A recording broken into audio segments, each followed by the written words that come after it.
Supreme court में फैसल वावडा के खिलाफ तौहीन अदालत के खुद नोटिस केस की समाअत। अदालत ने फैसल वावडा और मुस्तफा कमाल को तलब कर लिया। तौहीन अदालत के शोकॉज नोटिस जारी कर दिए।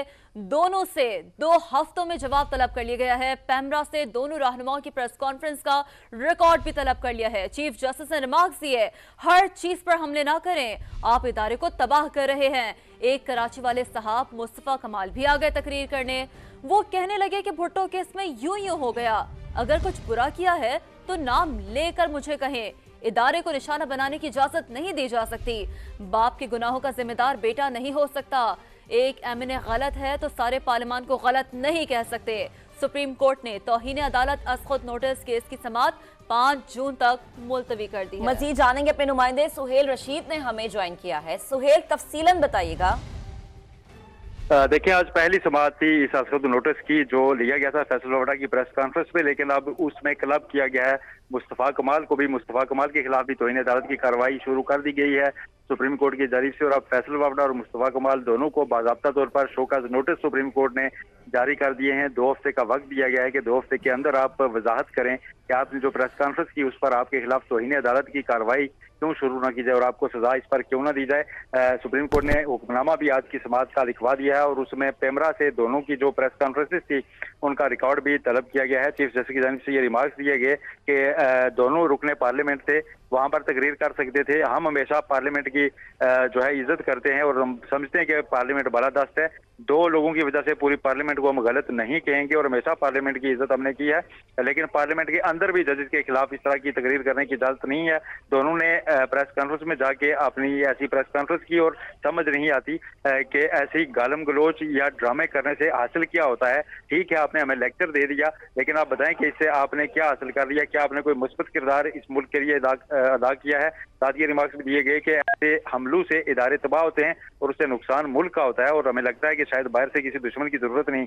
मुस्तफा कमाल से मुतालिक बिलखुसूस रिमार्क्स दिए गए कि फैसल वावडा के एक दिन बाद उन्होंने प्रेस कॉन्फ्रेंस की जो बज़ाहिर वैसी ही थी गुफ्तगू जो फैसल वावडा ने की थी, और उसमें उन्होंने कहा कि भुट्टो रेफरेंस में अदालत ने यूं कर दिया। हम तो उन्हें जिंदा नहीं कर सकते थे, जुल्फ़िकार अली भुट्टो को सिर्फ अपनी गलती तस्लीम कर सकते थे। साथ ये रिमार्क्स भी सामने आए चीफ जस्टिस के कि हमें पता है कि दुनिया में हमारी अदलिया का नंबर कितना है, लेकिन हम उसे बेहतर करने की शफाफियत लाने की कोशिश कर रहे हैं। अगर किसी को हमसे कोई मसला है, मेरी जात से मसला है, तो नाम लेकर तनकीद करे, लेकिन इदारे को निशाना ना बनाए, ना ही मेरे दाएं बाएं बैठे साथियों को टारगेट किया जाए। और अगर किसी के पास कोई तजावीज है तो वो भी दे सकता है, लेकिन शायद जिसके पास दलाइल नहीं होते वो बंदूक का सहारा लेता है या गालम गलोच का सहारा लेता है, और ऐसे लोगों की फिर कवरेज भी होती है।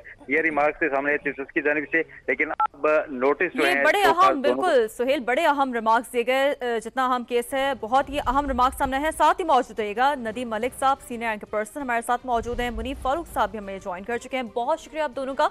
सबसे पहले नदीम साहब आपकी जानिब आना चाहूंगी। जितना अहम मामला है, जितनी अहम समाअत है, उतने ही अहम रिमार्क्स दिए गए आज चीफ जस्टिस ऑफ पाकिस्तान की जानिब से, क्या कमेंट करेंगे?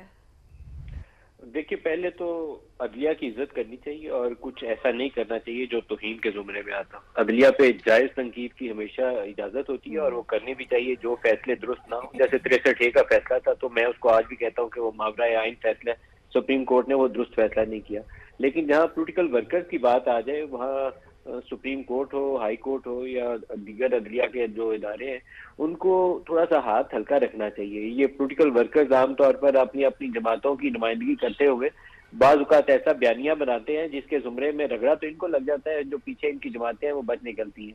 तो बाज़ जो फंडामेंटल इशूज हैं उसके ऊपर हमारा ज़हन बड़ा खुला रहना चाहिए और बहुत सारी चीज़ों में मैग्नेनिमिटी का इजहार करते हुए सुप्रीम कोर्ट और हाई कोर्ट्स को खास तौर पर इन चीजों को नजरअंदाज करने की रवश ज्यादा अपनानी चाहिए। हमने PMLN के दौर में देखा था, उस वक्त जेर अताब थी नून लीग, तो क्योंकि नून लीग जेर अताब थी तो उसका कोई भी फर्द बोलता था तो उसको तौहीन अदालत का नोटिस आ जाता था। तलाल चौधरी और दानियाल अजीज, उनको 5-5 साल के लिए नाहल किया गया, निहाल हाशमी को सजा हुई।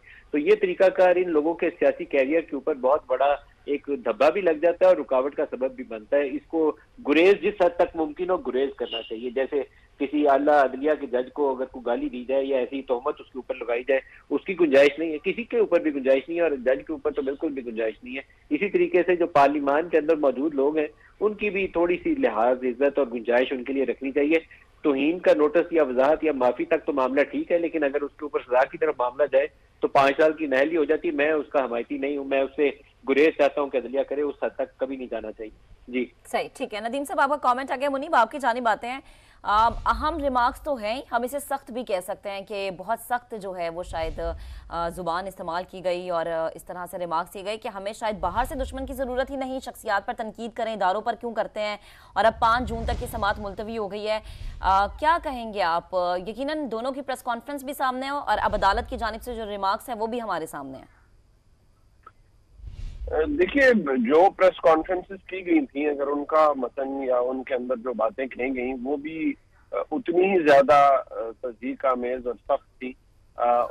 ये नहीं कहा जा सकता कि उनके अंदर जो बातें की गई वो किसी भी महज़र मुआशरे के अंदर उनको इग्नोर किया जा सकता है। बेशक ये बात दुरुस्त है कि हमारे मुल्क की अदलिया की निहायत ही माजरत के साथ शर्मनाक तारीख है।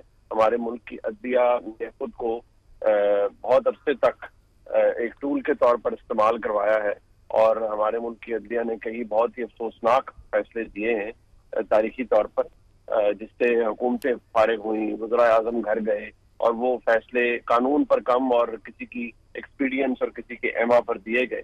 ये बातें अपनी जगह मौजूद हैं, लेकिन बहरहाल हमारे मुल्क में जो मुरवजा आइन है उसके अंदर जो कंटेम्प्ट से मुतल्लिक कवानीन है, सबसे पहले आइन के अंदर अगर आर्टिकल 204 को देखा जाए तो वो इतना सख्त है अपनी नेचर में कि जहां इम्यूनिटी बाकी कामों के लिए मिल सकती है सदर पाकिस्तान को या किसी और हुकूमती अहदेदार को, कंटेम्प्ट एक ऐसा ऑफेंस होता है, एक ऐसा मामला है जिसके अंदर सदर को भी इम्यूनिटी हासिल नहीं है अगर वो किसी जज की तस्दीक करे।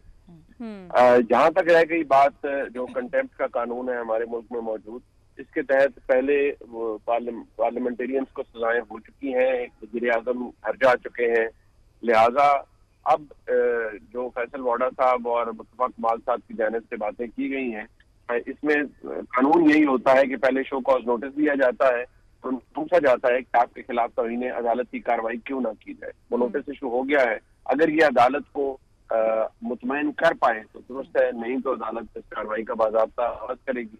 लेकिन सवाल ये पैदा होता है कि इस तरह की प्रेस कॉन्फ्रेंस करने की जरूरत क्यों पेश आई, और जो इस वक्त एक मैं कहूँगा अगर इस वक्त बहुत तल्ख नहीं तो कम से कम एक सर्द जंग जरूर शुरू हो गई है पाकिस्तान की मुख्तदरा यानी एस्टेब्लिशमेंट और अदलिया के दरमियान, जो कि मुल्क के लिए किसी सूरत भी फायदा मंद नहीं है, ना ही ये कोई हेल्दी डिबेट है। जज साहिबान का खत लिखना, उसमें हकायक कितने हैं, वो सब्जेक्ट टू इंक्वायरी है। फिर ये तमाम बातें ऐसी हैं जो कि मुल्क के लिए और हमारे सोशल फैब्रिक के लिए मुल्क के मफाद में भी नहीं है मुनीब, और ना ये बिल्कुल हेल्दी डिबेट है। साथ ही मौजूद रहेगा तलत हुसैन साहब भी में ज्वाइन कर चुके हैं, उन्हें भी शामिल गुफ्तगू करते हैं। तलत साहब, एक इंपॉर्टेंट पहलू तो ये है कि जो रिमार्क्स चीफ जस्टिस की जानिब से सामने है कि इदारों पर तनकीद ना करें, शख्सियत पे तनकीद करें। साथ उनकी जानिब से ये भी कहा गया कि मैंने कभी पार्लियामान के बारे में कुछ बुरा नहीं कहा। क्या कमेंट करेंगे इस पर? ये तो होना ही था जी, नोटिस ने तो जाना ही था, और हमारा ख्याल था कि फैसल वावडा की एक ही प्रेस कॉन्फ्रेंस होगी, लेकिन उसके बाद मुस्तफा कमाल ने भी एक प्रेस कॉन्फ्रेंस डाल दी। साथ हुकूमत के चंद एक अरकान हैं, उन्होंने भी प्रेस कॉन्फ्रेंस की, लेकिन उसमें उन्होंने तहम्मुल का मुजाहरा किया और मेरे ख्याल में वो हदें क्रॉस नहीं की जिन हदों को क्रॉस करने की सूरत में मुस्तफा कमाल और फैसल वावडा को बुलाया गया। जहाँ तक मोहतरम चीफ जस्टिस के रिमार्क्स का ताल्लुक है, उनका रिकॉर्ड इस बात की गवाही देता है कि वो जब भी हवाला देते हैं, हवाला भी कानून और आइन का होता है। वो प्रोसीजर की बात करते हैं, वो प्रेसिडेंट की बात करते हैं, एग्जाम्पल की बात करते हैं। बदकिस्मती से जस्टिस साहिबान जो हैं उनके अंदर भी हमें तफरीक नजर आती है। यानी एक चीफ जस्टिस साहब हैं जिनको रोजाना बदतरीन तनकीद का निशाना बनाया जाता है, उनकी जात के हवाले से बात की जाती है, और ये ऐसे मामला नहीं है जो प्रेस कॉन्फ्रेंस के जरिए किए जाएं, ये सोशल मीडिया के ऊपर ऑफिशियल अकाउंट से किए जा रहे हैं। आप अगर अभी पाकिस्तान तहरीक इंसाफ का ऑफिशियल अकाउंट उठा के देख लें या रऊफ हसन के अगर आप ट्वीट्स उठा के देख लें, तो काजी फायज ईसा को तो वो ऐसे ट्वीट करते हैं कि जैसे वो आला तरीन जुडिशल ओहदेदार नहीं है, कहीं उनके घर में आगे पीछे कोई काम करता है। मुझे इस पर हैरानी होती है कि यकीनन फैसल वावडा के अल्फाज जो है वो नाजेबा अल्फाज हैं, उनकी गिरफ्त होनी चाहिए। कंटेम्प्ट मेरे ख्याल में तो उसके अंदर बनती है और उसकी बर्दाश्त में हो सकता है उनको सेनेटरशिप से भी निकाल दिया जाए। लेकिन इसी बार के ऊपर आपको दूसरे लोगों की कंटेम्प्ट जो वो करते हैं रोजाना कैंपेन की सूरत में, उसको भी गर्दन से पकड़ना होगा। अगर आप ये नहीं करेंगे तो एक दरवाजा बंद करेंगे, दूसरा खुला रहेगा। सही है, ठीक है। तलत साहब बेहद शुक्रिया, आपका कमेंट आ गया है। नदीम साहब आप भी हमारे साथ थे, आपका भी शुक्रिया। मुनीब आपने भी अपना वक्त दिया, आपका भी बेहद शुक्रिया।